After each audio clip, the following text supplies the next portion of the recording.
फिर सौरभ और मोनोजीत आएंगे। बोले संगीत जी।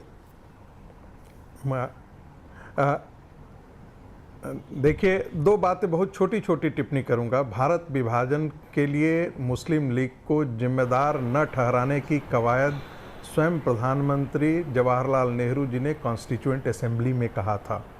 उन्होंने उसके सारे अपराध से मुस्लिम लीग को मुक्त कर दिया था। तो हम इतिहास के पन्ने न कुरेदें, बेहतर है। और मैं राजनीतिक टिप्पणी करना भी नहीं चाहता था, चूंकि जिक्र आया इसलिए मैंने उसका जिक्र किया। दूसरी बार बिल्कुल नहीं, कॉन्टेक्स्ट से बाहर नहीं है, बिल्कुल वो एक एक तह मैं निकाल लूंगा। चूंकि वो कॉन्स्टिट्यूएंट असेंबली डिबेट मैंने कहा है तो डिबेट पढ़ लिया जाना चाहिए, मैं कोई आउट ऑफ कॉन्टेक्स्ट नहीं बोल रहा हूं। दूसरी बात, मुस्लिम लीग के साथ तो कांग्रेस पार्टी ने सरकार बनाई, कोई और तो इसके लिए अपराधी नहीं था।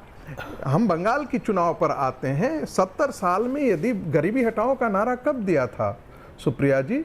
कांग्रेस पार्टी के समय जो है वो भारत का ग्रोथ रेट जो होता था वो हिंदू ग्रोथ रेट माना जाता था, वो डबल डिजिट में कभी तो गया ही नहीं।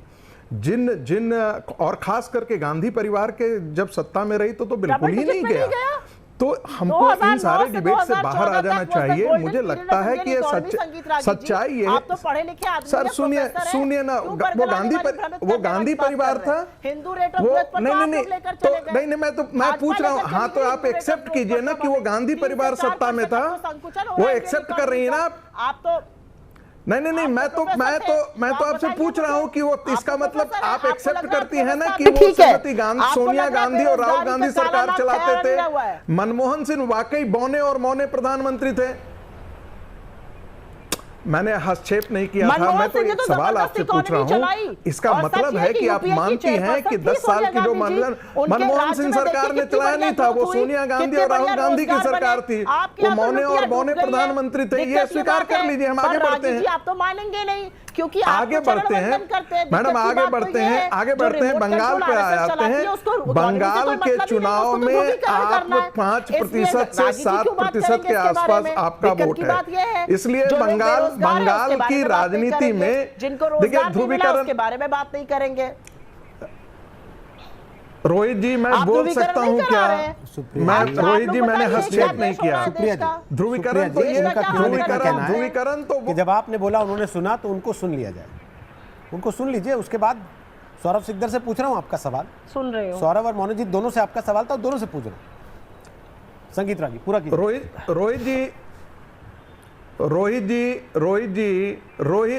जी, मध्य प्रदेश में सबने देखा था कि कमलनाथ जी ने मुसलमानों की सभा में बैच करके कैसे कहा था कि आप लोग 70% से ज्यादा आप बाहर निकल के हमें वोट देंगे तभी हम जीत पाएंगे। ठीक है। कैसे एक आर्क बिशप के सहारे एक पत्र जारी किया जाता है कि कांग्रेस पार्टी को 2019 के चुनाव में वोट दो, और यह काम आज से नहीं चल रहा है। ये स्वतंत्रता के पश्चात हमेशा कांग्रेस पार्टी ने इन ताकतों का सहारा लिया है। तो ये कांग्रेस पार्टी कहे कि हम इसका ध्रुवीकरण में नहीं विश्वास करते हैं, ये बिल्कुल गलत है, ये बिल्कुल वाजिब बात नहीं है। अब जरा मैं मनोजीत मंडल, जो बात सुप्रिया सुनीत ने पिछले कमेंट में कही, मनोजीत मंडल, संगीत जी थोड़ा रुकिए प्लीज।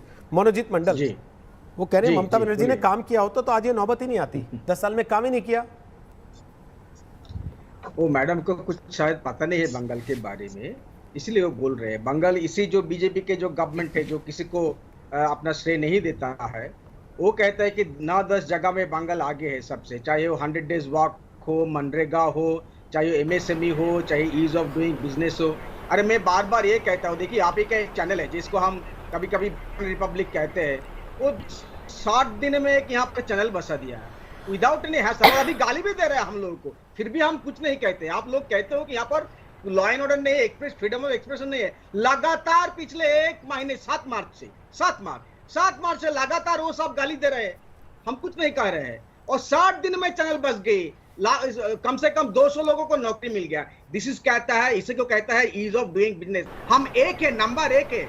वो जो सिकदर जी के सरकार है ना, वहां पर उसी ने हम लोगों को प्राइज दिया है। और कन्याश्री तो इंटरनेशनल एक्लेम्ड है। मोहतरमा आप थोड़ा बहुत पढ़ाई कीजिए बंगाल के बारे में। आप नहीं है तो बंगाल में हम जानते हैं, लेकिन आपके जो अध्यक्ष है ना, 2 बार जेल जा चुके हैं मैडम जी, सबको पता है। डबल मर्डर केस में अभी तो मामला चल रही है, 2 बार वो अभी लीडर ऑफ द ऑपोजिशन मान के बैठा है। इसी है देश का हालत है। आप बात करो, ठीक से बात करो, कोई प्रॉब्लम नहीं। ममता दी के साथ आप बनते नहीं, ठीक है, हम मानते हैं, लेकिन जो हुआ है आज, वो जो पुरुलिया बांकुड़ा में जो सभा कर रहे हैं ना, 10 साल पहले, 11 साल पहले लाशों की बरसात होती थे, ममता दी आने के बाद वहां पर डेवलपमेंट हुई है। इसीलिए आप वहां पर सभा कर सकते हो, रैलियां कर सकते हो, चाहे प्राइम मिनिस्टर हो, होम मिनिस्टर हो। This is called development. We believe in development. हमारा काम ही सिर्फ विकास है, और उसी के आधार पर हम चल रहे हैं, इलेक्शन लड़ रहे हैं। तो कोई ध्रुवीकरण हम नहीं मानते। तो और